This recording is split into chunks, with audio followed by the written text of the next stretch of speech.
here's something that should keep you up at night. Autonomous weapons powered by artificial intelligence are not a science fiction concept anymore.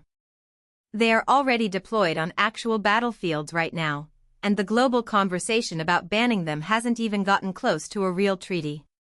Let me break down exactly what's happening and why experts say we have a very short window to act before this becomes completely irreversible. In 2023, a United Nations report confirmed that an AI-powered drone called the Karga 2, built by a Turkish defense company called STM, may have autonomously tracked and attacked human targets in Libya in 2020. The report stopped short of calling it fully autonomous, but the language was alarming enough that 30 nations walked out of subsequent UN discussions in protest. The Karga 2 can operate entirely without a human in the loop, meaning no soldier has to press a button for it to select and engage a target. It uses machine learning and computer vision to identify threats on its own. Now here is where it gets deeply complicated. The United States Department of Defense released Directive 3009, which technically requires meaningful human control over lethal force decisions. But critics, including researchers at the Future of Life Institute and Human Rights Watch, point out that the language is so vague that it essentially allows nearly any level of automation as long as a human was involved somewhere earlier in the decision chain. That is a loophole big enough to fly a drone through, literally. Russia, China, Israel, South Korea, and the United States are all actively developing and in some cases deploying varying degrees of autonomous lethal systems. Israel's Harpy drone has been in service since the 1990s and can loiter for hours before autonomously striking radar emissions. China's CH-series drones are increasingly equipped with AI targeting systems.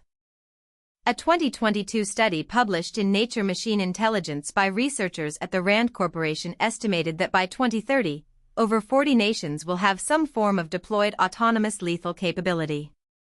Stuart Russell, a professor of computer science at UC Berkeley and one of the most respected AI safety researchers alive, has called autonomous weapons the third revolution in warfare after gunpowder and nuclear weapons.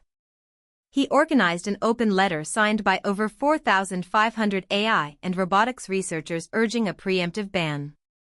The core argument is this: once you can manufacture millions of lethal autonomous drones for roughly the cost of a smartphone each, you hand any government, corporation, or even non-state actor the ability to commit mass atrocities without risking a single soldier. The accountability problem is catastrophic. If an autonomous system kills a civilian, who goes to prison? The programmer? The general who deployed it? The country that sold the technology? Right now, international law has no clear answer. The Campaign to Stop Killer Robots, a coalition of over 180 NGOs across 66 countries, has been pushing for a legally binding treaty since 2013. 12 years later, they still don't have one. The pace of diplomacy is completely outmatched by the pace of technological development. What can you do? First, follow the work of the Future of Life Institute and the Campaign to Stop Killer Robots.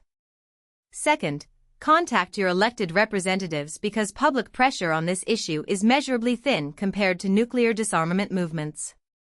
Third, understand that the AI tools being built for consumer products and the AI being adapted for weapons systems share the same foundational research pipelines.